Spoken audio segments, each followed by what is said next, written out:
My paper is about a new Monte Carlo algorithms that will obtain the density of states. And this is a work in collaboration with Marcus Seisenbach. Okay. So before I move on, I'd like to give a very brief review of two previous Monte Carlo algorithms so that you can understand the motivation of this work behind. So these two algorithms are the very widely used Metropolis algorithm and later on the Wang-Landau sampling method. So in the Metropolis sampling, how it goes is that you first generate a new configuration, and then you calculate the change in energy, delta E, and then when you have that, you calculate the acceptance probability based on how much it is different from the previous energy, and then you accept this based on the Boltzmann distribution. And then once you have decided whether you accept the move or not, then you calculate and accumulate the physical observables that you are interested in. And then you repeat steps 1 to 4 until a desired number of measurements is taken. And then finally, you will generate a Markov chain that obeys the Boltzmann distribution. And then you'll do an average of the physical observables that you are interested in, and then you have the average at that temperature. So for Wang-Landau sampling, it works a little bit differently, but in a very similar manner. The output that you will get from Wang-Landau sampling is the final density of states, G of E.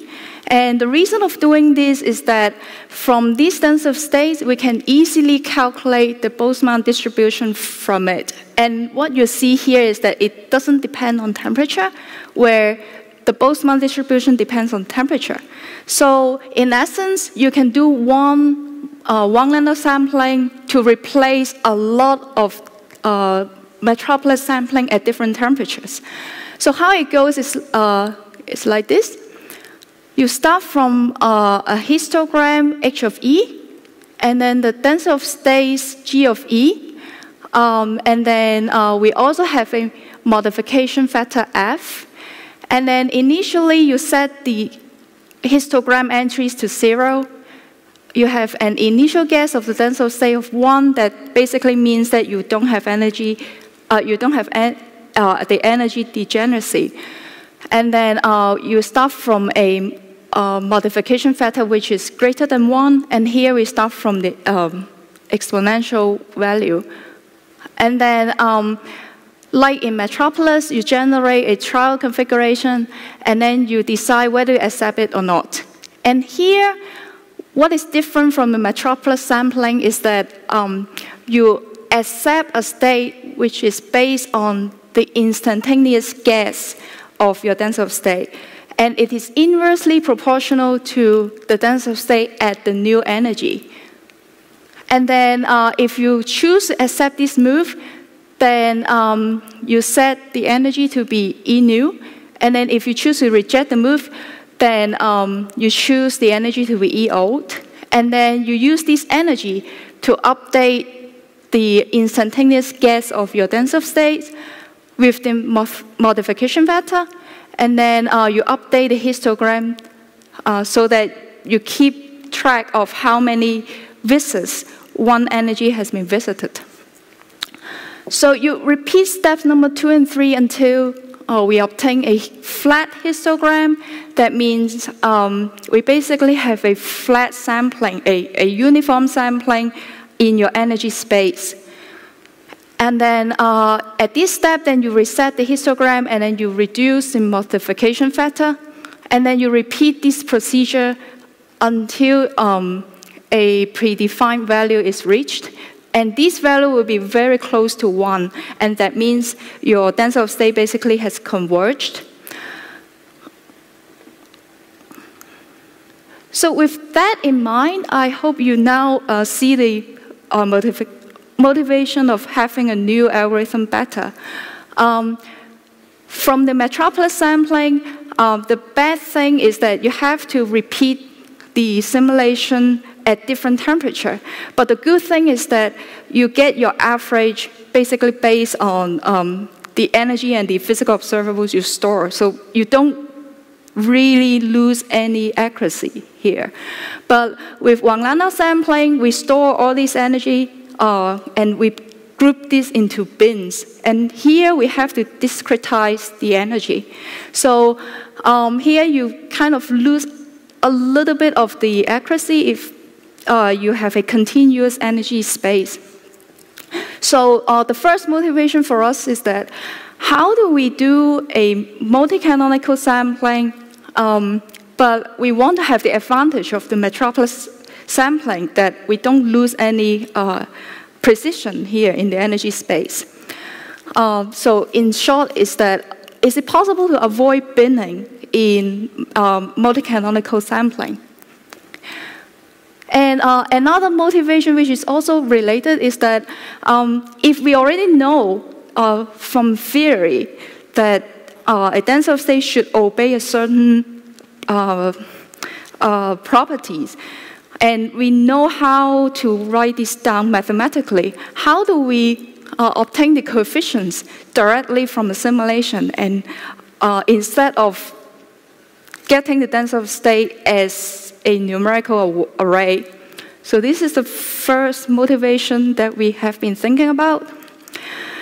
The second motivation actually comes from that at Oak Ridge, we are trying to do first principle statistical mechanics. What it means is that we want to combine classical Monte Carlo simulations with density functional theory calculations for the energy calculation. So I started out working on LSMS, which is a density functional theory code that stands for locally self-consistent multiple scattering code, LSMS. So it is a KKR density functional theory code, and it's already a linear scaling code, meaning that the performance of this DFT calculation goes linearly as the number of atoms in your problem. And previous work at Oak Ridge is this Wang-Landau LSMS, which was a Golden Bell winner in 2009. And at that time, the problem is to study the Curie temperature of ion clusters. So with this linear code, linear DFT code, combined with classical Monte Carlo simulations, we found that the speed is still too slow. If we want to extend the scientific problems that we are going to study beyond ions or beyond transition metals.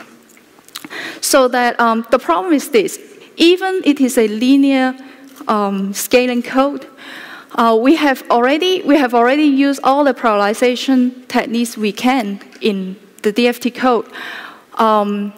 We have already used multiple Monte Carlo random walkers to scale up the application. We have used domain decomposition inside our LSMS to basically calculate the scattering matrix for each atom. And then we have used GPU as the accelerators to take care of the matrix inversion of in calculating the matrix, the matrix inversion in the linear algebra. So then what we found is that we have basically used everything we can to scale up and to accelerate on an HPC, but still the computational effort is not very affordable if we want to study something more complex. Here is an example. So if we use LSMS, we can only generate 1.5 energies per second if we use the entire Titan at Oak Ridge. And if we want to construct the one-dimensional phase space, we need at least 10 to the power 6 or 10 to the power 8 Monte Carlo steps, at least. And if we multiply these numbers together, we need Titan to work for a week just to construct a one-dimensional phase space for us. So it's not very possible because it's still too expensive.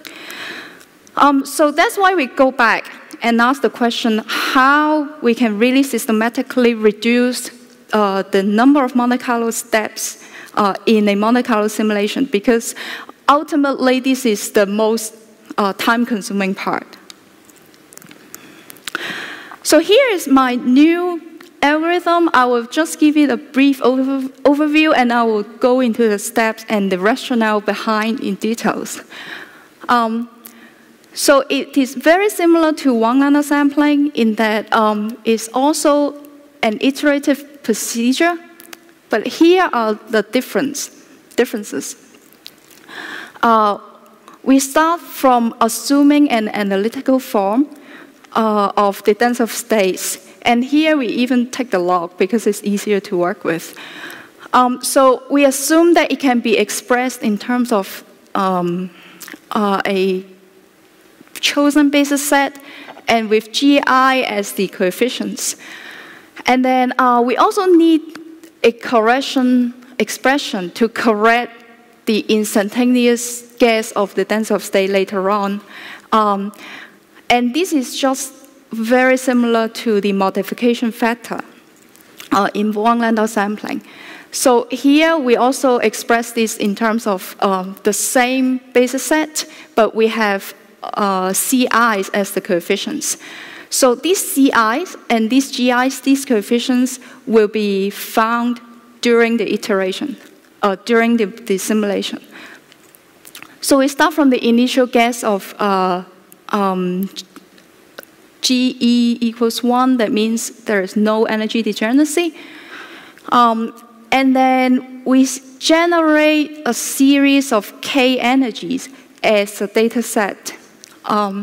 So we put everything inside here as the data set with the acceptance probability very similar to Wang-Landau sampling, which means the acceptance probability is still inversely proportional to the density of state of your new configuration. And then once you have this data set, we use this to find the correction C of E. So that means we find the coefficients CI from this data set. And I will explain later how to do it. And then once we have the correction, then we correct the instantaneous guess of the density of state in this way. We just add the corrections to the original expression, and then we discard the data set. And then we will repeat these steps. So we will generate a new data set and then repeat these corrections until the correction tends to 0. So in this sense, it's really very similar to Wang-Landau sampling, except that we now have an analytical expression or a basis expansion for the density of state here in our scheme. So now I go a little bit more into the details how to do the steps inside and what's the principles behind. So first, we need to generate this data set D, and we store this as an array like this. So if you think about these things still with the histogram, then we can see you can always put these energies into different histogram entries here. And then from here, we can construct a cumulative distribution function, which is basically like a cumulative histogram. And it is a monotonically increasing function.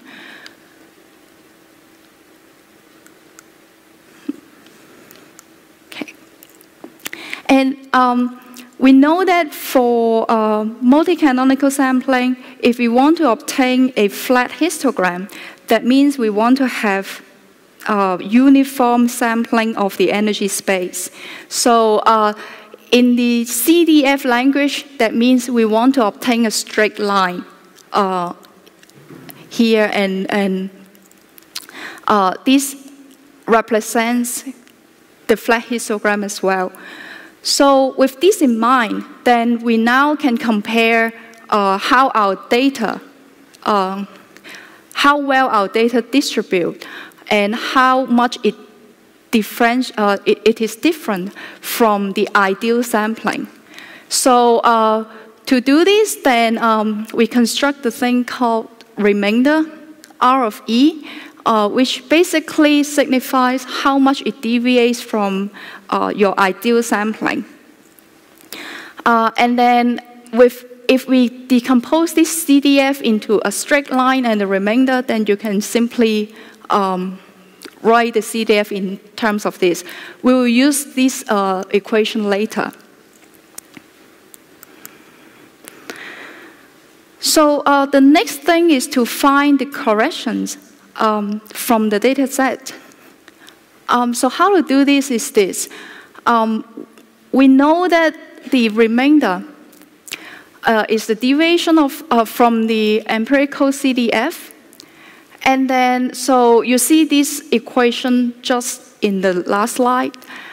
And at the same time, you also know that the cumulative distribution function's definition is actually the integral of the histogram up to a certain energy.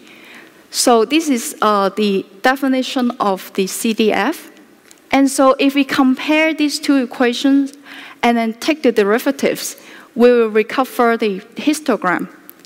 And then if we put these two equations together, then we get this equation saying that how the CDF changes with respect to the energy is dependent on these plus the derivative of the remainder. So with these, then we know that these will be the corrections to the histogram, because this is something that deviates from the straight line distribution. So then we take these, and then we can just add this back to our initial guess, and then we have a newer guess of the tensor of states.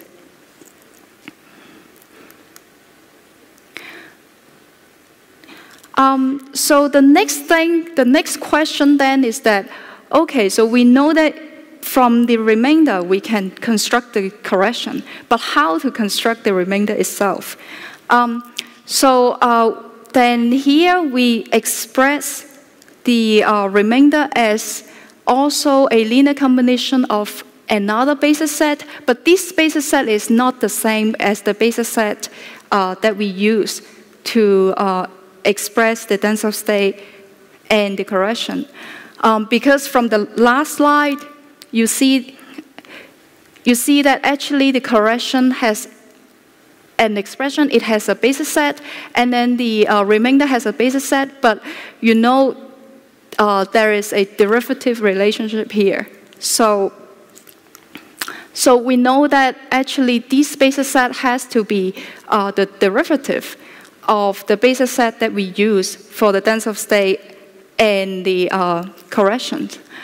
With these, then we know if we expand the remainder in this way, then we can find the coefficients by a very simple transform, basis set transform. Because if we choose the basis set as an orthonormal set, then you know that when you do this transform, then everything else will go to 0. But what remains is a coefficient that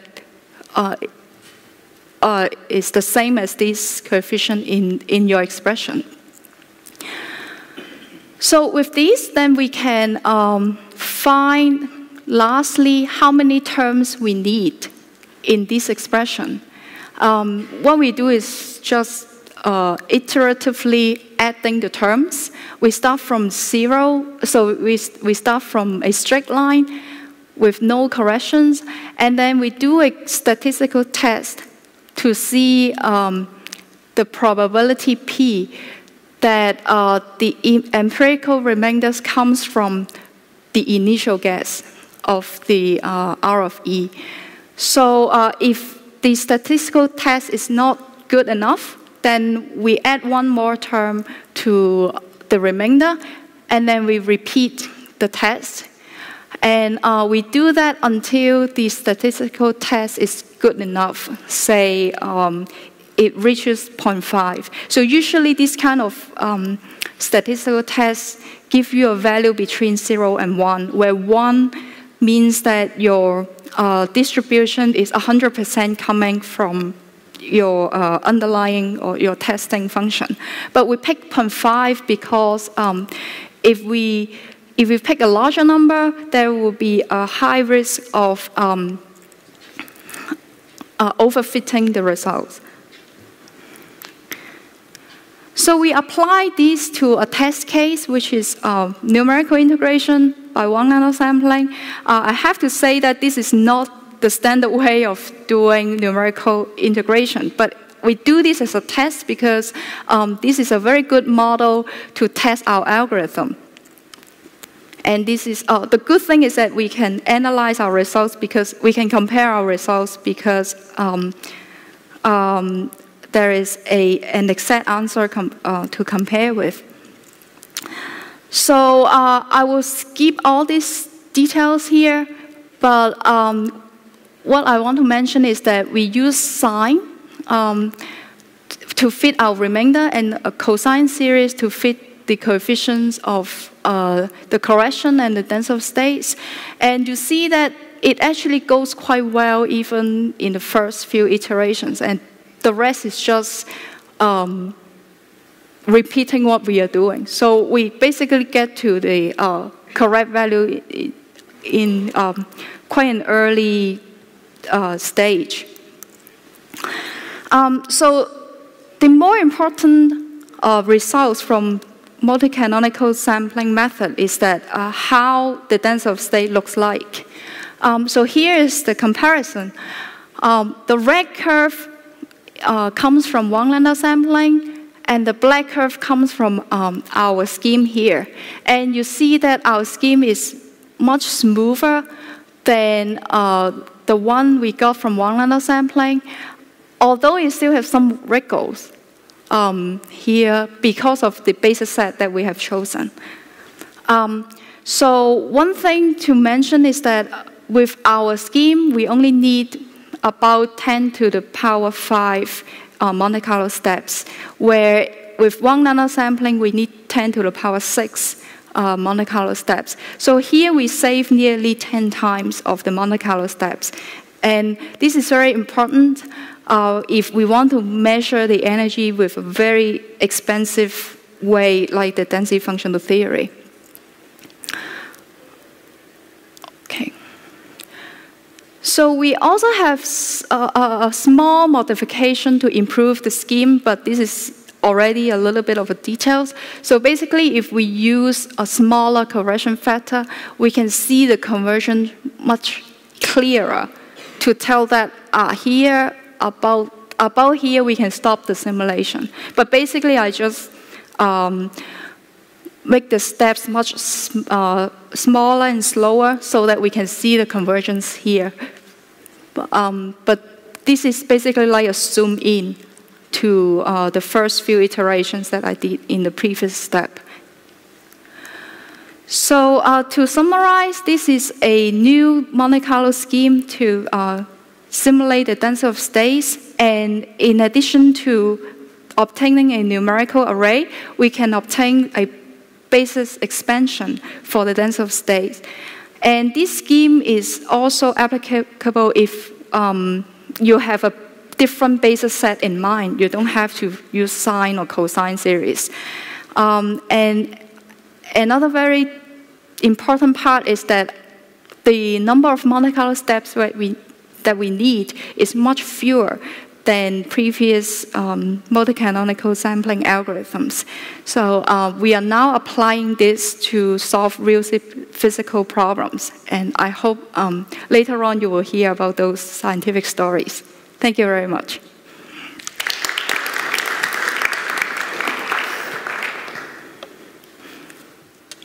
Do you have an idea how you could improve the basis set? So what type of forms instead of cosine and sine? We are now trying wavelets and others, but wavelet is our first step. Because the difference is that sine and cosine has a non-local behavior, but wavelet has a very localized and compact support. So I guess this is something that we also want. And maybe a follow-up question, how would you deal with some, let's say, kinks or wiggles in the density of state? Because the density of state is sort of a very unpredictable function. Yeah. Here we really don't have we don't have a general solution for this. At the end, we still need to see, we still need to rely on your physical insight, how your density of state will be like. For example, if we have a second order transition, then you can already expect that your density of state will not be too crazy. So here you're safe to use something simpler.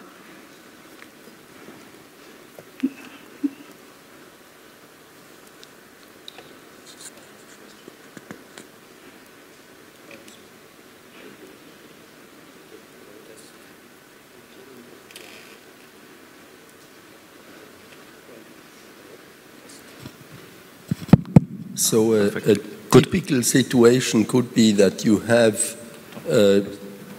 some sort of, you have certain kind of singularities in the density of states, but you won't know where they are. So can you at least discover that you have potential singularity or something? I'm not saying that you actually be able to compute it, but that you can discover that there might be a problem so that you have an indication where to look for the singularities.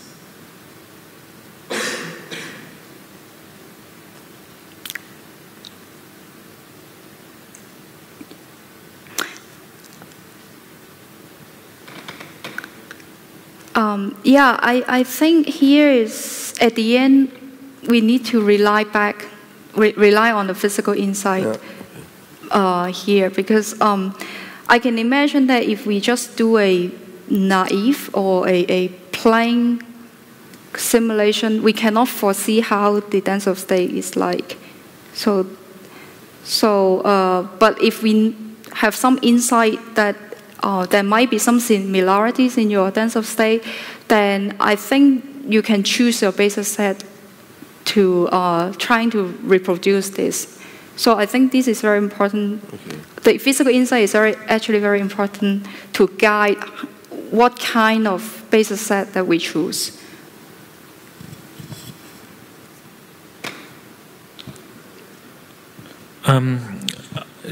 So you managed to get a reduction of a factor of 10 in your Monte Carlo steps. Do you know about some lower bounds that somehow could tell you what is the potential and what you can still get out in investing more time? Yeah, it's a no. The answer is no, because it's a Monte Carlo simulation at the end. And so how we determine whether we stop it or not is really like Metropolis. You look at your measurements and see if it has converged or not. So okay. But now, I mean, do you see any chance to get a further factor of 10 or 100 out, or do you think this is already everything you can achieve? It's a difficult question, I know. Yeah. We are trying. We have some idea, we are trying, but if it's successful, you'll hear about this. I know you alluded to problems that you're looking at. Can you give us some examples of scientific questions you're applying this to? And if you're not allowed to, I understand that, but if you can, that'd be great. Okay, so we are now trying to apply this to spin models first, like Heisenberg models. But the goal is to study something with a continuous energy spectrum, where Wang-Landau has this spinning problem that we want to get rid of. So Heisenberg models as a simple model is a good test case, but if it's successful, then we can apply this back to our first principles statistical mechanics questions, like using LSMS, using density functional theories to calculate the energy. And we're also trying different things. We have, for example, integrate our code with other density functional theory code like quantum espresso, and we are doing this already. And for that, we are trying to study the phase transitions of different structures, structural phase transitions, basically.